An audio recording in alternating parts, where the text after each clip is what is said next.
নমস্কার সবাইকে, কেমন আছো সবাই? আশা করছি সবাই খুব ভালো আছো। আমি মৌসুমি চলে এসেছি আরও একটা নতুন ব্লগ নিয়ে। তোমরা সবাই আমার সাথে থেকো। আজকের ব্লগটা রান্নাবান্না দিয়ে শুরু করছি। উনুনটা জেলে নিয়ে ভাতটা বসিয়ে দিয়েছি, আর ভাতের মধ্যে একটা আলু সেদ্ধ দিয়ে দিয়েছি, আর টিফিন কারিতে করে কিছুটা মসুর ডাল ধুয়ে দিয়ে দিয়েছি। ভাতের মধ্যে দিলে ভাতও হয়ে যাবে আর ডালটাও সেদ্ধ হয়ে যাবে। আলাদা করে আর ডালটাকে সেদ্ধ করতে হবে না। আর এদিকে দেখো, আজকে নিহেরে মাছ এনেছে। অনেকে এই মাছটাকে আবার লইটা মাছও বলে, কিন্তু আমাদের এখানে সবাই নিহেরে মাছই বলে। তো যাই হোক, অনেকদিন পরে আমাদের বাড়িতে নিহেরে মাছ এনেছে। আমার রোহিতের আর আমার এই মাছটা খুবই পছন্দের। তো ওদিকে ভাত রান্না হচ্ছিল, আর আমি এদিকে ঘাটে গিয়ে মাছটাকে কেটে এনেছি। কেটে ধুয়ে এনে নুন হলুদ মাখিয়ে দিয়েছি, না হলে যা পিঁপড়ে। আর এই দেখো, আমাদের ডালও সেদ্ধ হয়ে গিয়েছে। এদিকে চিচিঙে ভাজা করে নিয়েছি, আর নিহেরে মাছটাকে ভালো করে মাখিয়ে নিয়েছি। এই যে দেখো কি সুন্দর ডালটা সেদ্ধ হয়ে গিয়েছে। ডালটাকে আমি ফোড়ন দিয়ে দিয়েছি, আর ওই যে নিহেরে মাছটা, ওর মধ্যে একটা আলু, পেঁয়াজ, কাঁচা লঙ্কা আর যা কিছু মশলাপাতি লাগে সবকিছু দিয়ে ভালো করে মেখে রেখেছি। আর এই যে নিহেরে মাছের তরকারি আমার হয়ে গিয়েছে। একদম শুকনো শুকনো করেছি, আর মাছগুলো দেখো অনেকটাই গোটা গোটা আছে। আমাদের বাড়িতে বেশিরভাগ সময় এই রকম ভাবে নিহেরে মাছটা রান্না করি আমি। আর ঝুড়ো ঝুড়ো করে ভেজে রান্না করলে রোহিত অতটা খেতে চায় না, তাই ওইভাবেই রান্নাটা করি। মাছগুলো গোটা গোটা থাকলে বেশ ভালো লাগে খেতে। তো যাই হোক, রোহিত আর আমি এসেছিলাম বিকেলবেলা ছাদেতে। আমাদের ড্রাগন গাছটা দেখো কতটা বড় হয়ে গিয়েছে, আর কত ডালপালা বের হয়েছে। কিন্তু ওই যে একটাই সমস্যা, এখনো পর্যন্ত ফুল আর ফল কিছুই হয়নি। ওর মতো দাঁড়িয়েই আছে। আর এই যে এই ডালটা দেখো কতটা লম্বা হয়েছে, কিন্তু ওই ডালের পিছনটা দেখো থ্যাবড়া হয়ে গিয়েছে। এরকম থ্যাবড়া হয়ে গেলে ডালটা আর বাড়ে না। আর এই দেখো, এই ক্যারটটায় কত ঘাস চাষ করেছিল রোহিত, তোমরা তো দেখেইছিলে। ওই ঘাসের দানা হলে পাখিকে খাওয়াবে বলে। আর আমাদের এই মুরগিগুলোকে ছাড়লেই ঘাসগুলোকে খেয়ে খেয়ে শেষ করে দেয়। ওই দেখো, মুরগিটাকে ছাড়তে সে আগে গিয়েছে ঘাস খেতে। তো জানি না রোহিতের আজকের কি মনে হয়েছে, ঘাসগুলোকে সব উবড়ে দিচ্ছে। প্রথমে ঘাসগুলোকে কিছুটা কেটে দিয়েছে, কেটে আবার মুরগিকেই দিয়েছে খেতে, আর তারপরে সব গোড়া থেকে উবড়ে দিয়েছে। আর এই যে ক্যারেটের কোণটায় দেখতে পাচ্ছ একটা চন্দ্রমল্লিকার গাছ। ওই গাছটা আগের বছর বসিয়েছিলাম। তো ওই চন্দ্রমল্লিকা গাছটা যখনই কোচোয় তখনই ওই মুরগিতে এসে খেয়ে নেয়। একটুখানি পাতা হলেই তাকে খেয়ে শেষ করে দেয়, তাই গাছটা আর বাড়েই না। ছোট্ট মতো একটা ড্রাগনের চারা বসানো হয়েছিল, সেই ড্রাগনের চারা থেকে কচি ডালও বেরিয়েছিল, কিন্তু তাকেও খেয়ে ফেলেছে। শুধু খায় না, সেটাকে তুলেও ফেলে দিয়েছে উবড়ে। রোহিত তাকে আবার পুঁতে দিল ভালো করে। শুধু তাই না, আমি কিছু লঙ্কার দানাও এখানে ফেলেছিলাম, সেই দানা থেকে দুটো মোটে লঙ্কার চারা হয়েছিল, তাকেও খেয়ে খেয়ে কিছুই রাখেনি। এরা মুরগি না গরু ছাগল বোঝা দেয়। এবার বলি ঘাসগুলোর ব্যাপারে। তোমরা তো জানোই রোহিত কতগুলো পাখি পুষেছে। তো সেই পাখিগুলোর জন্য ও দানা কিনে এনে খাওয়ায়। আর ওই কিছু পাখির জন্য সূর্যমুখী দানাও কিনে এনেছিল। আর সেই সূর্যমুখী মারে ফেলতে তোমরা তো দেখেইছিলে কত বড় বড় সূর্যমুখী ফুল হয়েছিল। আর পাখি খাবার জন্য যে ঘাসের দানা কিনে এনেছিল, সেই দানাই এর মধ্যে ছড়িয়ে দিয়েছিল।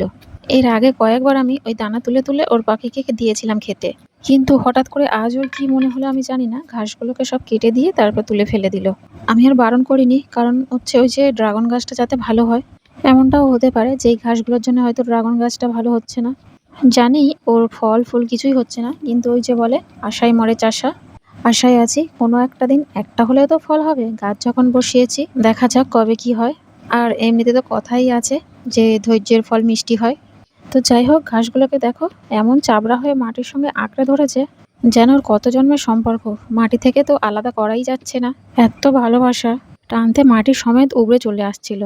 মানুষের মধ্যে যদি এরকম ভালোবাসাটা থাকতো, আহা কি সুন্দর না হতো, তাই না? আর আমার রোহিত দেখো, ও মাটি ছাড়বে না, তা ও লাঠি দিয়ে মেরে মেরে মাটিকে ছাড়াচ্ছে। আমি একটু মজা করলাম, তোমরা যেন কিছু মনে করো না আবার। যদিও কিছু মনে করলে আমার কিছুই করার নেই। তোমরা যদি কিছু মনে করো তাহলে নিজেদের ঘরে ভাত বেশি করে খেয়ে নিও। তো যাই হোক, রোহিত দেখো কত কষ্ট করে ঘাসগুলোকে তুলেছে, তারপর ওই যে বাড়ি দিয়ে মেরে মেরে মাটি ছাড়া হলে না, মাটিগুলো একদম ছাড়তে চাইছিল না। আর আমি ওইদিকে ওই যে বললাম না যে একটা থ্যাবড়া মতো ডাল হয়েছে, ওই ডালের কিছুটা অংশ কেটে দিতে হবে। কেটে দিলে পাশ থেকে নতুন কচি ডাল বের হবে, কিন্তু ওই ডালটা আর বাড়বে না, তাই ডালটা কিছুটা কেটে দিলাম। সব কেটে ছেঁটে ফেলে দাও।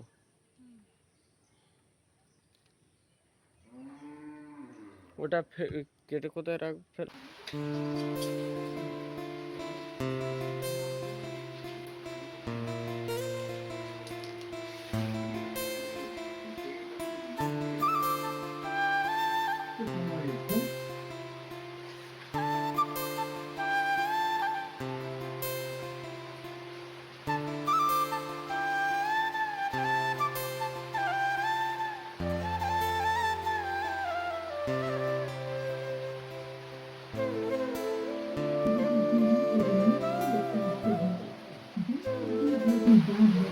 সন্ধ্যাবেলা খাবার দাবার করে নিয়েছি, তারপরে বসে পড়েছি এই যে চুড়িদারের পিসটাকে নিয়ে। তোমরা তো দেখেইছিলে আমার বোন এটা আমাকে গিফট করেছিল সেই জামাই ষষ্ঠীতে।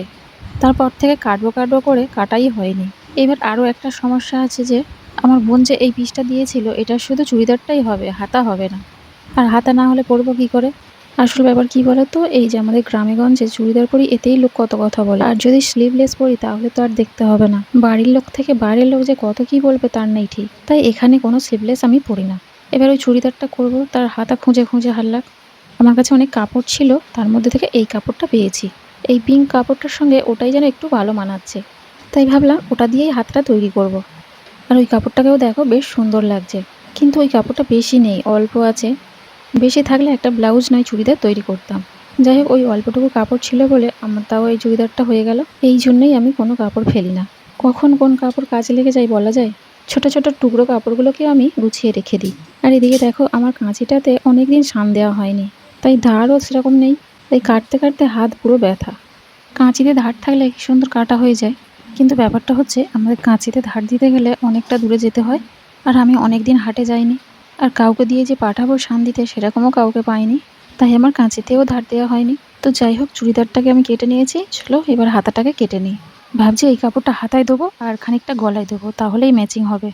চুড়িদার পিসটা তো কেটে নিলাম, এবার তৈরি করে কেমন দেখতে হয়েছে সেটা তোমাদের সাথে অন্য একটা ভিডিওতে শেয়ার করব।